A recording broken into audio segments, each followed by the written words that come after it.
Què tal, com estan? Avui, a l'entrevista, temps per la cultura, temps per la poesia, temps per la música de la mà d'un artista, en David Escamilla. David, què tal, com estàs? Com estàs, Antoni? Un plaer ser aquí. En David Escamilla, sempre que el presentem, diem això, periodista, escriptor, músic, artista és una manera de resoldre-ho. No sé si estàs d'acord amb això. A mi m'agrada dir que sóc comunicador, fixa't-hi, i que comunico de les tres maneres essencials a través de la paraula. És a dir, comunico amb la paraula, i és paraula dita, paraula escrita i paraula cantada. És a dir, faig llibres, paraula escrita, canto, paraula cantada, i comunicació, paraula dita. Comunicador. D'on ho deus haver tret, això, no? Imagina't, imagina't. No cal rascar molt, No cal rascar gaire, en efecte, en David Escamilla. Això és un altre clàssic de les presentacions del David Escamilla, fill de Salvador Escamilla, i d'Helena Imparato, que potser és la desconeguda. Molt important, essencial. El meu pare, un home extraordinari, però la meva mare, un punt i a part. La meva mare és una dona infinita, amb bondat, amb intel·ligència, amb sensibilitat, amb actitud de vida. Pensa que és napolitana, Nàpoli. I Nàpols vol dir intel·ligència, vol dir sol, vol dir mediterrani, vol dir busca't la vida, vol dir festa, però també vol dir profunditat. A Nàpols hi ha una filosofia increïble, hi ha un pensament increïble, va ser una de les ciutats més importants de Grècia i de Roma, etc. Vull dir, a Nàpols hi ha molta veritat. La veritat per mi és una cosa molt important. Tu hi has passat temporades allà? Jo he viscut allà molts estius privilegiats, a la illa de Capri, a Sorrento, a Positano, a Amalfi, tot allò que crec que t'agrada molt i allò és extraordinari, és un dels llocs més bonics del món, segurament. Allà he passat estius llargs, de 3 mesos, quan era infant, i a Nàpols he viscut Nadals, Pasques, etc. Existeix allò que en diríem un caràcter italià? O és un caràcter napolità? Alguna cosa que t'identifiquis, que diguis...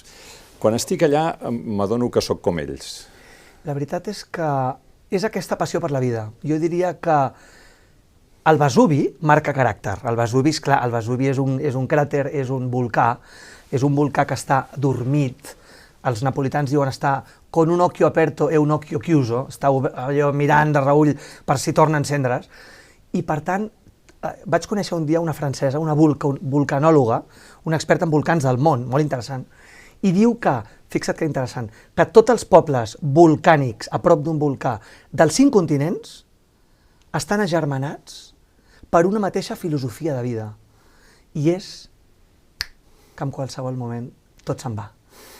I és curiós, 5 continents, és a dir, escolta'm, és igual, tu, Europa, Occident, Orient, és igual, però el volcà marca caràcter. O sigui que s'ha de viure el dia, com si diguéssim. Sí, és allò del carpe diem, però tinc una part catalana molt important, és a dir, jo soc supercatalà, per tant, soc molt napolità amb el carpe diem i soc molt català, molt profundament, amb el tema pragmàtic, amb el tema... Escolta'm, peus a terra, és a dir, jo tinc els peus a terra i el cap als núvols, però tinc els peus a terra. Se t'ha de felicitar per la victòria d'Itàlia a l'Eurocopa? Home, em fa molta il·lusió. Jo soc del Barça i soc del Nàpols i soc de l'Itàlia. Ets futboler? No soc gaire futboler. No soc gaire. Vas veure la final?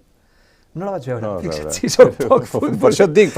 Que no la vaig veure. El futbol, la veritat és que el respecto profundament, sé que hi ha gent que li mouen moltes passions, però hi ha una cosa que ara diré, que no sé si a la gent li agradarà, però la diré. I sempre m'ha inquietat una cosa del futbol, i és que els grans seguidors de futbol, els grans aficionats al futbol, hi ha una cosa terrible, i és que jo he vist o he observat que saben tot de l'àrbitre, saben tot del fitxatge, saben tot de l'últim no sé què, en definitiva, de l'última facècia del món del futbol, ho saben tot, i s'emocionen més que mai, riuen més que mai, ploren més que mai per un fet futbolístic. Sí. I en canvi no ho fan per la seva dona, per al seu fill o per la seva pròpia vida. Jo he detectat, i és una visió meva molt particular, però he detectat més passió, més intensitat, més posar-hi el cor i més coneixement de la matèria amb el futbol que en les pròpies vides de moltes persones. I això em produeix una mica de tristesa, perquè penso que la passió, el coneixement, l'estimació, posar-hi els 5 sentits, jo crec que el primer són els amors i la família, i després el futbol. Bueno, potser perquè en el futbol hi han trobat un espai per dipositar-hi la passió, l'amor, etc., no? Però em sap greu que primer futbol i després tot l'altre, això em sap greu. Penso que l'ésser humà ostres, l'ésser humà ens hem de cuidar molt, tot és molt fràgil, en el disc parlo de la fragilitat, i com que tot és molt fràgil, ens hem d'estimar, ens hem d'escoltar, ens hem de respectar, i per mi l'humanisme és l'essència de tot. No? En el disc, diu el David Escamilla, en quin disc? En aquest. En aquest, si tenen un tocadisc.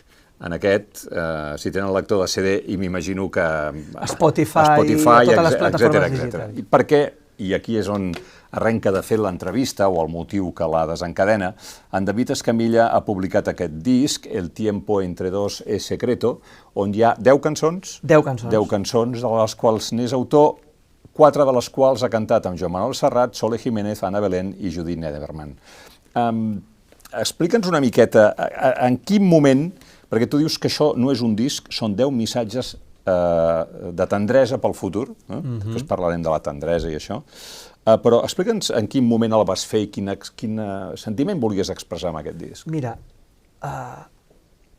14 de març ens confinen a tots, Antoni, ja ho saps, ho sabem tots ho sabem.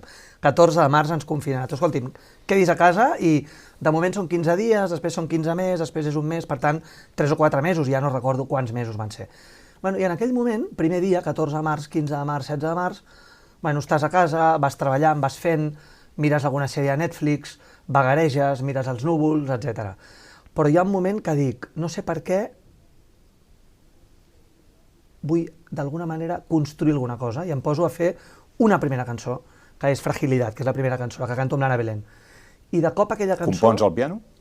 Componc en piano i canto, de vegades xiulo, de vegades toco el piano i tal, però en definitiva la música està al meu cap, la música la tinc a dins, no? És una veu, la música és una veu que em parla, és una veu que em ve a buscar, no? Perdona, llavors surt la primera cançó. Aleshores surt la primera cançó, Fragilidad, i de cop estiro del fil de la creativitat, és realment estirar el fil, és una cosa molt estranya que jo no controlo i que no vull controlar, perquè és màgic i vull que segueixi sent màgic. Per tant, vaig estirant el fil de la creativitat i aquesta cançó es converteix en 10 cançons, així.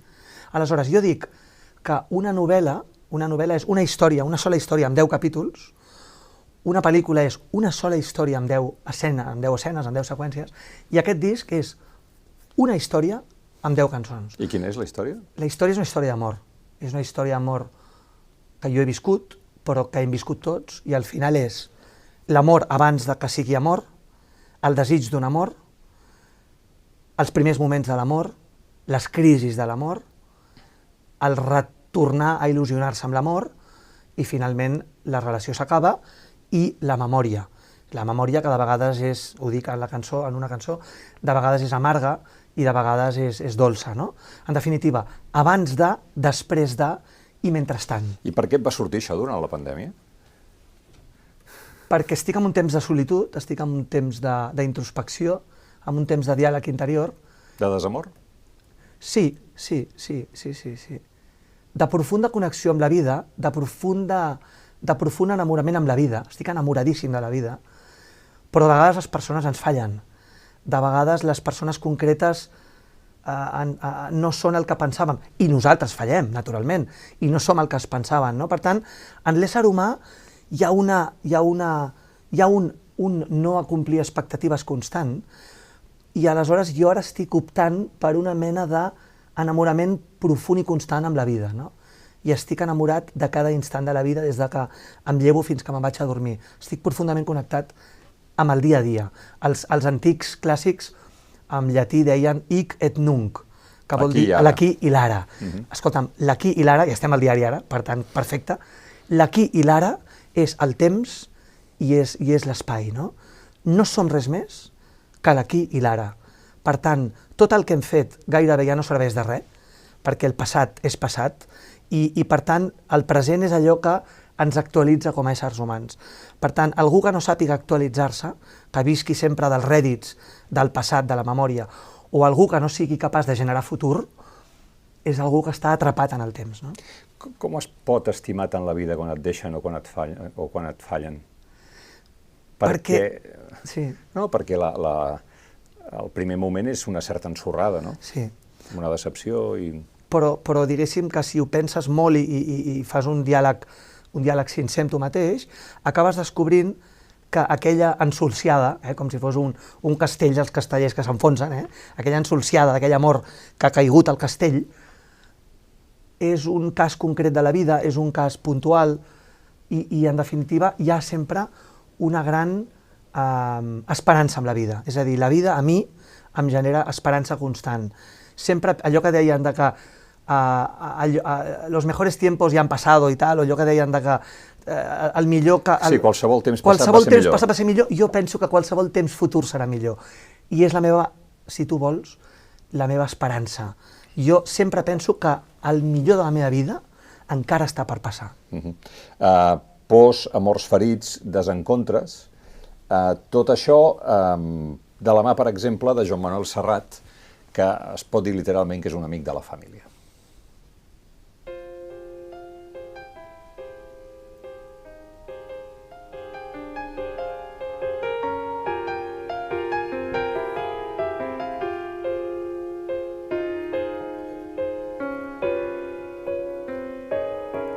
Vuelvo a ver tu disfraz,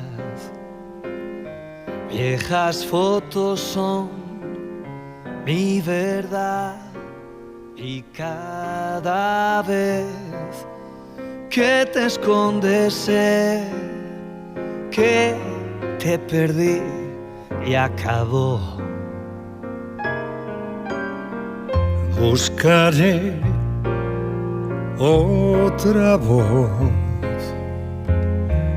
la ternura fue nuestro adiós y cada vez que te invento sé... Com es fa això? Es despenja un telèfon i es diu Joan Manuel, tinc una cançó. És molt complicat, perquè és que és molt complicat, Antoni, perquè és l'home més exigent que he conegut a la meva vida, i el conec bastant. Aleshores, és tan exigent que, encara que tingui una certa proximitat amb ell, no val de res. O sigui, que la gent no pensi coses estranyes. No serveix de res. Si al Joan Manuel Serrat un projecte no li fa realment el pes, si considera que no té prou qualitat, si considera que el seu nom allà no hi té cabuda, escolta'm, gràcies, David. I tal dia farà un any, m'entens? I molta sort. Sí, molta sort en tot, que tinguis molta sort, que et vagi molt bé. És així, és a dir, és l'home més exigent, i en aquest sentit l'home més extraordinari que he conegut mai. És a dir, jo crec que la vida és exigència, la vida és lluita amb un mateix, la vida és competitivitat i competència no amb els altres. El Ferran Adrià ho diu molt, això. Diu, jo no competeixo amb els altres, jo competeixo amb mi mateix. Això és meravellós, perquè això és un camí de progrés i és un camí d'excel·lència magnífic, no? Per tant, el Joan Manuel s'ha passat la vida competint amb ell mateix, 55 anys d'èxits increïbles, i per tant és un home molt exigent. Per tant, tot és molt complicat. Mira, jo li vaig enviar les 10 cançons gravades per mi, quan ja les havia fet, amb el Kid Flus, amb el Josep Mas, el Kid Flus, el millor músic d'aquest país. Vam fer les 10 cançons, arranjaments, tot perfecte, la viola, la trompeta, el piano, el contrabaix, tot meravellós, els millors músics del país, i vaig gravar les 10 cançons jo sol, cantant-les.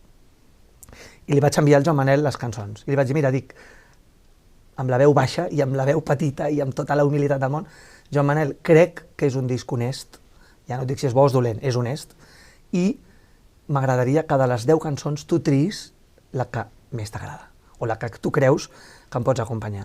I al cap d'unes setmanes em va contestar i em diu, la 4, disfraz. Ostres, quan el Serrat et diu la 4, disfraz, et tornes boig, et tornes boig. Aleshores, segona fase, Ana Belén, que no la conec de res, però és la meva veu preferida, una de les meves veus preferides d'Espanya de tota la vida.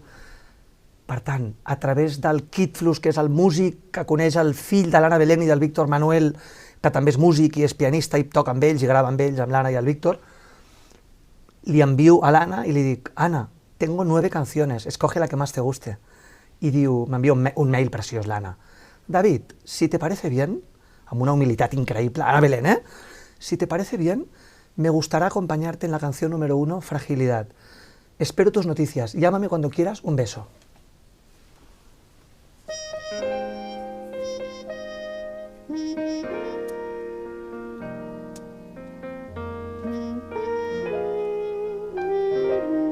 Tienes miedo de ti, nunca sabes por qué. Cada vez que te alejas de aquí, en nuestro jardín, llueve sal. Arrastrando tu voz, apagando tu luz, olvidando cuidar el misterio. Ana Belén, tu. Ostres, jo quan vaig sentir l'Anna Belén cantar la meva cançó, Antoni, t'ho juro que dius allò de dir, escolta'm, ja ho he fet tota la vida, escolti'm, ja està, vull dir, no m'atabali, escolti'm, ja està. Com va anar el diàleg amb ells, la gravació? Quines experiències vas tenir? T'adones, i això ho he anat constatant amb els anys, perquè un ja té uns anys, ja tinc 50 i pico, i quan tens uns anys i has viscut intensament i has conegut a gent interessant, doncs, bueno, he tingut la sort, la fortuna, l'atzar, també ho he treballat, etc., de conèixer gent molt destacada, no? T'adones que els més grans són els més humils, són els més generosos, són una gent que estan pel damunt de qualsevol petitesa de la condició humana. És a dir, ja no es parla de diners, evidentment, ja no es parla de res, es parla d'idees, es parla de conceptes, es parla de sentiments, es parla de projectes, es parla d'il·lusions. Aleshores, si tu a un dels grans l'engresques, perquè veu que allò té sentit, que allò té un lloc al món, allò té una solidesa. Escolta'm, jo no he provat amb el Bruce Springsteen, però la setmana que ve el truco, m'entens? Vull dir, truco el Bruce. Home, ara estàs de ratxa, vull dir que... Truco el Bruce Springsteen la setmana que ve, saps? Vull dir, t'ho juro, i és un missatge per tota la gent que ens està escoltant, és a dir, escolti'm, somiï en gran, somiï de veritat, les tres regles de joc, també treballi, això, de miracles aquí no n'hi ha cap, per tant, molta feina, però també permetre's a un mateix somiar, permetre's seguir somiant, que el món quotidià, que el món d'omplir la nevera, que el món de les factures, que el món de la vida quotidiana, que és supervivència, no és vivència, és supervivència, que la supervivència no ens talli la vivència. I vivència vol dir intensitat, vivència vol dir il·lusions, vivència vol dir creure en projectes i portar-los a terme. No és un equilibri fàcil, en aquests temps. No ho és gens. Per això que tu dius, molt interessant això que dius, en aquests temps és més difícil que mai i, per tant, té més valor que mai, perquè són temps de supervivència i són temps en els que els somnis no tenen raó de ser. No, ara tot és realitat, no? Estem com sortint d'un túnel, ara tot és realitat. Tot és realitat, dura realitat. Però escolti'm, l'ésser humà s'alimenta de iogurts i de pernil dolç i també de somnis. Com vols que després ens il·lusionin pel futbol?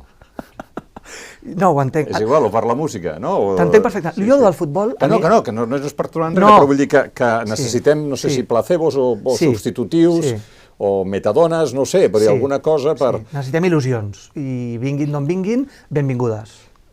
Com està en Serrat ara? Perquè ara ja té una edat. Està fantàstic, està fantàstic. És a dir, és un home amb una capacitat d'il·lusionar-se. Ara està pensant en la gira, ja està preparant una gira per al mes d'abril, per tot el món, evidentment, perquè ell quan s'hi posa per fer-ho al món, clar, no s'hi posa per quatre cites, no? Per 4 dates. I està ja organitzant coses, l'altre dia va anar a Oviedo, no, a Gijón, van a Gijón, perquè ell va musicar un llibre molt interessant ell és molt amic dels poetes, de tots, evidentment, de Machado, de Hernández, de Mario Benedetti, de Papaseit, de tot, ha musicat tots els poetes catalans i castellans, etc. Però ell va fer tot un disc molt interessant, que es deia El Sur també existe, que era un disc de Mario Benedetti, el gran poeta Mario Benedetti, i van estar molt junts. I aleshores una editorial, crec que és Alfaguara, li ha encomanat una antologia poètica de Mario Benedetti i un pròleg del Joan Manel Serrat. I aleshores va anar a Gijón a presentar-ho, és a dir, està a Barcelona i de cop el truquen de Gijón i se'n va a Gijón a presentar un llibre de poemes.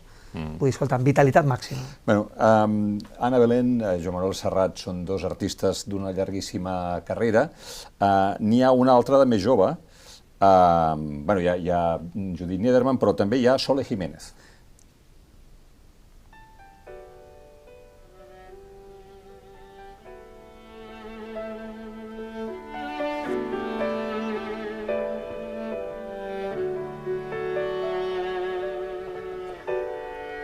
Tal vez tu silencio fue el miedo a perder. Tal vez tu distancia es el hambre y la sed. Camino sin fe, me pierdo y después lo hago todo para huir de tu boca fiel, de tus ojos tempestad. Com ha anat aquesta col·laboració? Mira, una altra carta als Reis. Somiem. No la coneixia de res, a la Sole Jiménez, de res. Però m'ha acompanyat tota la vida en Presuntos Implicados, el gran grup de pop, Premi Ondas i tot el que tu vulguis, no? Grans cançons i gran sensibilitat. Era un pop dels anys 90, estaven a la cresta de la ona, en els 90 era un pop intel·ligent, era un pop molt honest. I tota la vida la Sole Jiménez per mi és la gran veu, no? I va ser també un cambalatge d'aquests, un músic que coneix un músic, un correu electrònic, un WhatsApp, un no sé què, i li dic, Sole, te he seguido siempre, tal, oye, tengo 8 canciones, clar, me'n quedaven 8 només, Vull dir, Serrat n'agafa una, l'Anna Belén, cada cop quedaven menys. Dic, Sole, quedan 8 canciones, tengo 8 canciones. Bueno, i tengo Serrat i tengo Ana Belén, clar, important això també, tenim 2, I aleshores ho escolta i diu, ostres, i em diu, cosa maca, diu, no sé si fer la 3, la 4 o la 8. Dic, hosti, anem bé, vull dir, li agraden 3 de moment, no? I al final va ser la 8, que és Miedo a perder. I aquí hi ha la viola de la Uíxia Amargós, de la filla del gran Joan Albert Amargós, el gran músic d'aquest país, i la Uíxia toca la viola com els àngels, no? I bueno, el piano del Kid Flux, contrabaix, i és una cançó molt maca, és una cançó de les preferides de molta gent, Quan fas un disc i fas 10 cançons noves, de trinca, noves, 10 cançons, lletra i música, sempre hi ha apostes, sempre hi ha gent que aposta per una o per l'altra, i la número 8, El miedo a perder, aquesta cançó amb la Sole, és de les que de moment està guanyant. O sigui, aquest és un disc que si tens ferides t'anirà bé, no? Jo penso que sí. Si tens ferides, potser t'ensenyarà que són ferides d'una circumstància concreta, d'un temps concret, però que, com jo sempre dic, després de la tempesta ve la calma. Això és molt important. A vegades, quan estem al mig de la tempesta, quan estem amb el vaixell a alta mar i hi ha onades per tot arreu i sembla que anem a morir al mig de la tempesta, sembla que no hi haurà demà. I sempre hi ha demà. A l'endemà es fa de dia, a l'endemà surt el sol, a l'endemà la tempesta s'ha acabat, el mar està tranquil, com una bassa d'oli, i a l'endemà tot torna a ser possible, no?, d'alguna manera. Com ho fas per tenir aquesta empenta? Mira, no ho sé, jo crec que és una... Jo hi veig una miqueta reflexos de l'empenta del teu pare, t'ho haig de dir. Sí, segurament, perquè... Aquella il·lusió que posaven les coses i que transmetia. Sí, exacte. I del meu avi italià, jo reivindico molt el meu avi italià, el nonno. També era així? El nonno Giovanni era extraordinari, no? Li deien il Commendatore. Pensa que era un home que en una època va dirigir a Nàpols un hotel molt important de Nàpols, es deia Hotel Universo, i el tio fitxava a Renato Carosone. Fitxava a Renato Carosone, Antoni. El tio que ha creat Tubo Falamericano, etc., Torero, èxits que no van ser èxits italians. El tenia allà cantant. Mundials. El tenia allà amb un piano de paret, contra la paret, Renato Però Carosone. abans de ser Renato Carosone, diguéssim. Ja era important, no estava al Billboard dels Estats Units, perquè Renato Carosone va arribar al Billboard dels Estats Units a tot el món, però ja era important i tal, i el tenia allà. Bueno, i va conèixer la Sofia Loren, ara estic fent una novel·la a l'entorn de Sofia Loren, perquè tinc una foto del meu avi, del Giovanni, del nonno Giovanni, el meu avi ballant amb Sofia Loren. El meu avi ballant amb Sofia Loren. I a partir d'aquesta foto... Que també la va fer passar per l'hotel, diguéssim.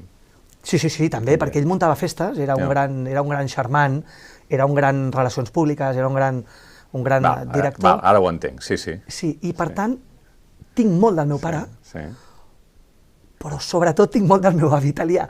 És a dir, m'identifico profundament amb el Nàpols del meu avi, amb la forma de viure, amb la intensitat del meu nonno. Home, aquest caràcter o aquest temperament és d'una gran ajuda quan les coses venen mal dades, no? Sí.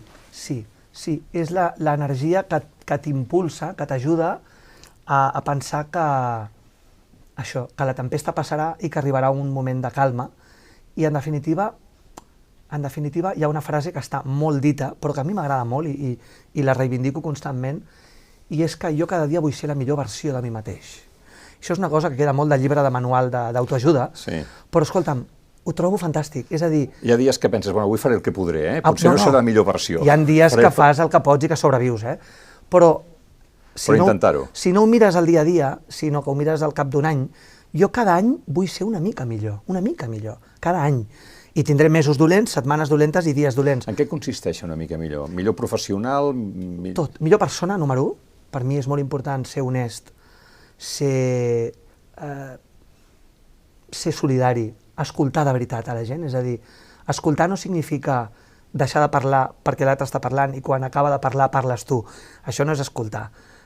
Escoltar vol dir realment interessar-te per l'altre. Jo dic que si tu no t'escoltes a tu mateix profundament, no pots escoltar els altres.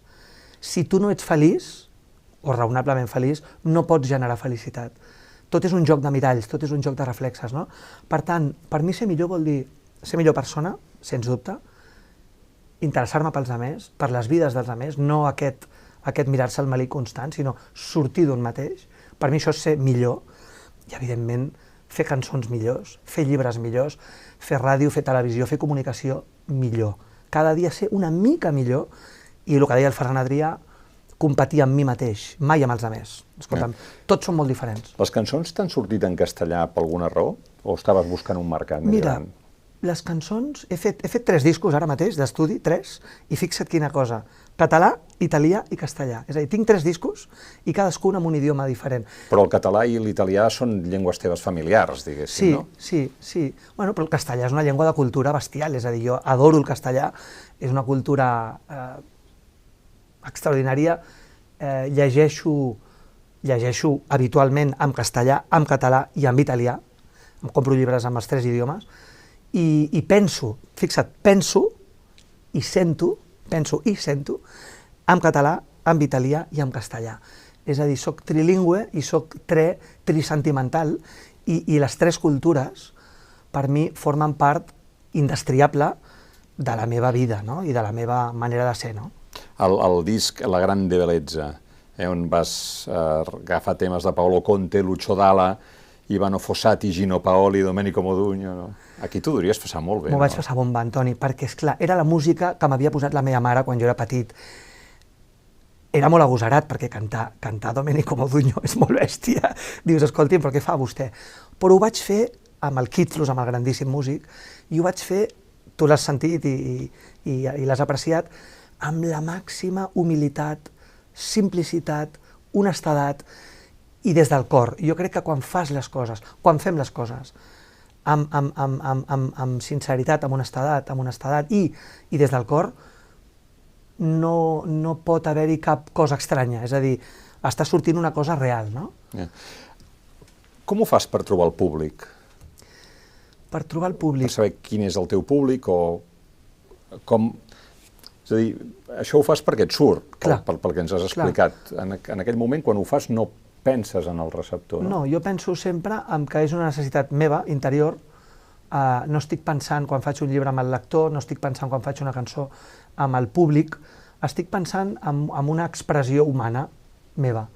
I després, si hi ha més públic o hi ha menys públic, si és més majoritari o és més minoritari, forma part de coses que jo no controlo, forma part d'un atzar, no? És a dir, la vida de vegades, l'èxit, es parla de l'èxit, no? Què és l'èxit, no? Home, jo crec que l'èxit, sobretot, és fer en bona mesura allò que vols fer, i és un èxit interior, per mi. L'èxit és un èxit interior.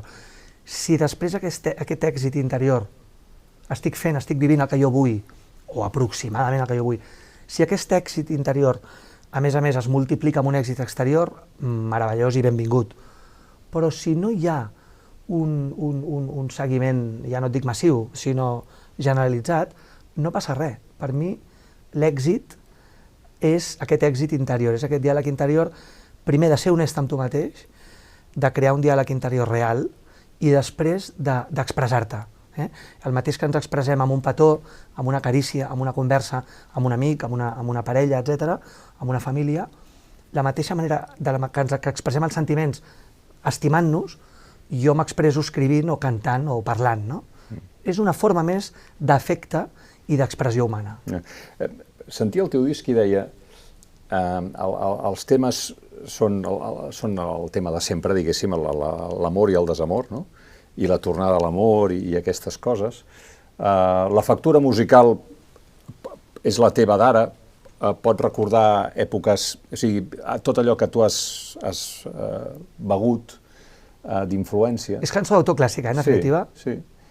I dius, hosti, però el món va molt de pressa, sembla que vagi per altres, no sé, reggaeton, per exemple. Doncs mira si va de pressa, Antoni, m'encanta que facis aquesta pregunta, m'encanta, perquè vull parlar d'una gent molt jove que acabo de conèixer, o sigui, jo soc l'update, el món de la tecnologia és update, no? És actualització. Escolti'm, l'iPhone 12, l'iPhone 13, l'iPhone 14, el software, no sé què, doncs jo soc molt update amb el món de la creació.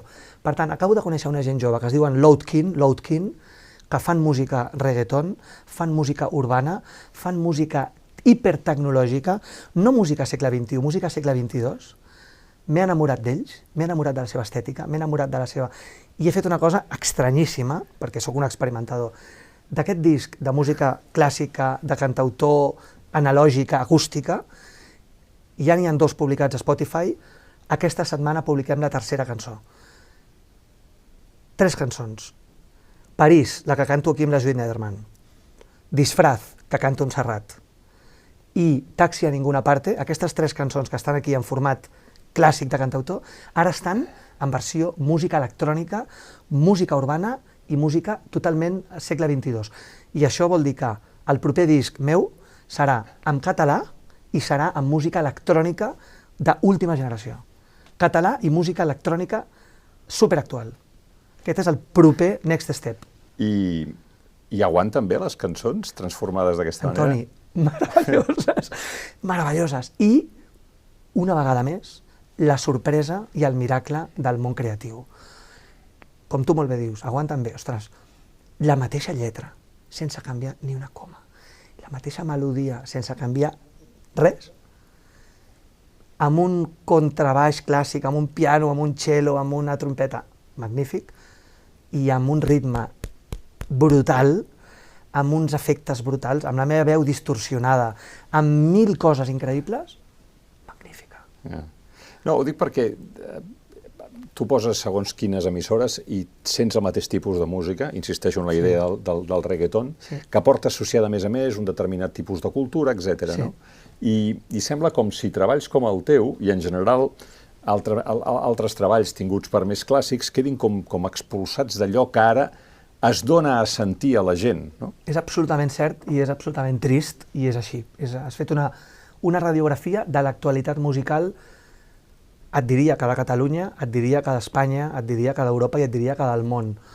Estem en un moment en el que hi ha una dictadura de la modernitat, una dictadura de l'iPhone 12 en comptes de l'iPhone 11, una dictadura, la publicitat en sap molt això, del cotxe nou, la nova versió del cotxe. Escolti'm, el cotxe aquest va sortir amb el mateix model fa 15 dies o fa 6 mesos. Allò ja és ferralla, és quincalla. Escolti'm, quedis amb la versió nova. Sempre estem buscant la versió nova. Per tant, en la música, el nou so, la nova estètica, en la tecnologia, el nou iPhone, etc. Estem emborratxats, estem sota el poder, sota l'influx terrible de la dictadura del més nou i de la novetat, i si tu vols, del que ara està de moda, el que ara es porta, el que ara és tendència.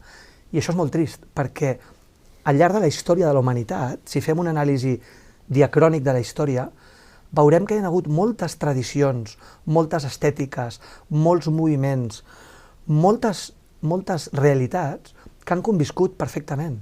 És a dir, la cançó d'autor clàssica amb la música més urbana, amb el jazz, amb la música clàssica, amb la música antiga del mestre Savall, tot això ha de conviure en perfecta harmonia i hi ha d'haver-hi moltes emissores per punxar totes aquestes estètiques i melodies. El que no pot ser és que hi hagi una sola estètica que s'imposa. Esclar, hi ha una raó, i és el fet econòmic i el fet comercial. És a dir, si analitzem la música avui en dia, la música ja no és una expressió cultural, sinó que la música s'ha convertit en allò que l'escola de Frankfurt i allò que Habermas i allò que els filòsofs d'aquella època parlaven, deien la indústria cultural. Quan deixem de parlar de cultura i comencem a parlar d'indústria cultural, parlem de producte. I quan parlem d'indústria cultural i parlem de producte, parlem d'una cosa que és igual que un iogurt o que unes sabates o que una cadira. És un producte.